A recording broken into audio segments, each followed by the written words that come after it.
मंगळवाराची कहाणी भक्तीची खरी ताकद. खूप वर्षांपूर्वी एका गावात राघव नावाचा गरीब पण श्रद्धाळू तरुण राहत होता.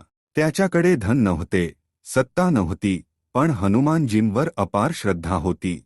प्रत्येक मंगळवारी तो सूर्योदयापूर्वी उठून स्नान करून हनुमान मंदिरात जात असे. तो फक्त एकच प्रार्थना करत असे, हे बजरंगबली, मला ताकद द्या. पण मनाची. काळ बदलला. गावात मोठे संकट आले. दुष्काळ पडला, लोक घाबरले. अनेकांनी देवावरचा विश्वास सोडला. पण राघव मात्र रोज म्हणत राहिला, हनुमानजी कधीही भक्ताला सोडत नाहीत. एक मंगळवारी राघवाने नेहमीप्रमाणे हनुमान चालीसा पठण केले. त्याच रात्री त्याला स्वप्न पडले.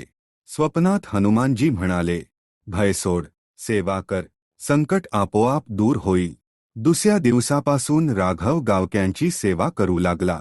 पाणी वाटणे, धीर देणे, मदत करणे. तो कुठेही थांबला नाही. काही दिवसांतच पाऊस पडला. शेत हिरवी झाली. गावात आनंद परत आला. तेव्हा सर्वांना कळले, खरी भक्ती म्हणजे मागणे नाही, तर निस्वार्थ सेवा. हनुमानजी शक्ती देतात, पण ती वापरण्याची बुद्धी भक्ताकडे असते.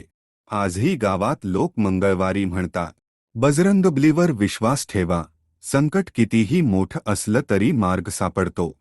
बोध.